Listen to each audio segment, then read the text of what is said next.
पिता और पुत्र की सोच में फ़र्क। एक बार एक पिता और पुत्र जलमार्ग से यात्रा कर रहे थे और दोनों रास्ता भटक गए। फिर उनकी नौका भी उन्हें ऐसी जगह ले गई जहाँ दो टापू आसपास थे और फिर वहाँ पहुँचकर उनकी नौका टूट गई। पिता ने पुत्र से कहा, अब लगता है हम दोनों का अंतिम समय आ गया है। दूर दूर तक कोई सहारा नहीं दिख रहा है। अचानक उन्हें एक उपाय सूझा। अपने पुत्र से कहा कि वैसे भी हमारा अंतिम समय नज़दीक है, तो क्यों न हम ईश्वर की प्रार्थना करें। उन्होंने दोनों टापू आपस में बांट लिए, एक पर पिता और एक पर पुत्र, और दोनों अलग अलग ईश्वर की प्रार्थना करने लगे। पुत्र ने ईश्वर से कहा, हे भगवान, इस टापू पर पेड़ पौधे उग जाएं, जिसके फल फूल से हम अपनी भूख मिटा सकें। प्रार्थना सुनी गई। तत्काल पेड़ पौधे आ गए और उसमें फल फूल भी आ गए। उसने कहा, ये तो चमत्कार हो गया। फिर उसने प्रार्थना की कि एक सुंदर स्त्री आ जाए जिससे हम यहाँ उसके साथ रहकर अपना परिवार बसाएं।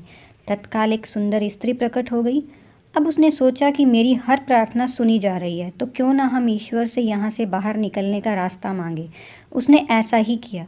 उसने प्रार्थना की, एक नई नाव आ जाए जिसमें सवार होकर हम यहाँ से बाहर निकल सकें। तत्काल नाव प्रकट हुई और पुत्र उसमें सवार होकर बाहर निकलने लगा। तभी एक आकाशवाणी हुई, बेटा, तुम अकेले जा रहे हो, अपने पिता को साथ नहीं लोगे? तो पुत्र ने कहा, उनको छोड़ो, प्रार्थना तो उन्होंने भी की थी, लेकिन आपने उनकी एक भी नहीं सुनी। शायद उनका मन पवित्र नहीं है, तो उन्हें इसका फल भोगने दो ना। आकाशवाणी कहती है, बेटा, क्या तुम्हें पता है तुम्हारे पिता ने क्या प्रार्थना की? पुत्र बोला, नहीं।